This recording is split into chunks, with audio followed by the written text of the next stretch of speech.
The Chevron Championship isn't your normal golfing event. It features some to the most talented women in golf, and it's happening in the Woodlands. But there's also a girls golf STEM Academy booth at the course. Katie Calderon, an engineering student at Texas A&M, joins us now with more. Katie, good morning. Good morning. How you doing? So far, so good. How are you today? Great, thank you. Great day to golf. It is. I'm looking at your live shot, and it's blue. There's not a cloud in the sky. It's all blue skies here in downtown Houston. Yeah, it is gorgeous. It's very cloudy and overcast, so you guys are definitely the lucky ones today. So talk to me. I understand you designed a putter specifically for female golfers. Yes, so I've designed the Club Girl Golf putter. This is our putter, the Monarch. And the Monarch is designed entirely around how women swing and their needs out on the golf course. How did you get into designing these clubs for women? Well, it's kind of a funny story. So I started my design journey a few years back. I've been golfing my whole life. I started playing at 4, and then when I was 16, I got my first job at our local golf shop. And there I learned how to build, fit, and repair golf clubs. And in doing that, I found that a lot of women were having trouble finding golf clubs that actually worked well for them. So then once I got into college, I was like, I want to learn how to build golf clubs. That was what I wanted to do. That was what was going to make me super happy. And so I became an engineer. And then from there, I was like, okay, how can I design clubs? And I, told my professor, oh, I want to be a golf club designer. She's like, I feel like you could just do that right now. So I started by 3D printing them, posted them on TikTok, and ended up getting quite a few viral videos. And people were explaining to me exactly how you design them and things you want to keep in mind, like industry people. So I taught myself how to design golf clubs. And then when I was like, okay, I really want to do this for real, I thought, well, women like myself and everyone that I fit have had this issue forever. Let me try and design something that'll fix that. That's so awesome. That's really, really, really neat.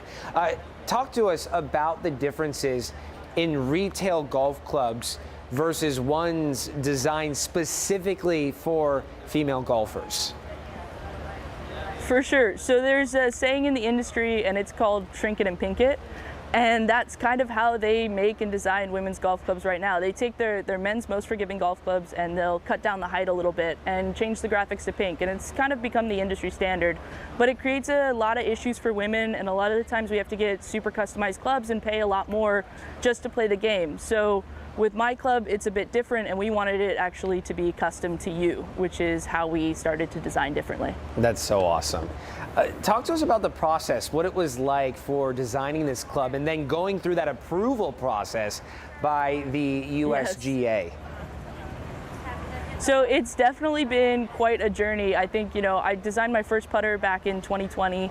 And since then, I've kind of said that has led up to it, because little things that I did with that ended up influencing the club I have now. But I really got started with this club about 1.5 years, almost 2 years ago, with the idea that, I wanted this club to work for women. So the first thing that I did when I was like, okay, I want to design a women's golf club, well, I know what I would need, but I don't know what the majority of other women need. So I ended up reaching out to as many women as I could who were just following me. And I said, hey, I'd love to interview you, talk to you about golf, talk to you about your story, talk to you about your clubs. And I started to find that in every interview I did, and I talked with over 200 women, they were saying kind of the same 3 things. They don't like the style of the clubs don't feel right to them, they feel too light or too heavy, and there's just not enough options out there. So I took that and really honed that in with my design and used kind of what everyone was saying to design a club that would try and work for everyone and address those 3 main needs. And since then, this club has gone through 188 different renditions. This is, wow. Club 188, which is really cool.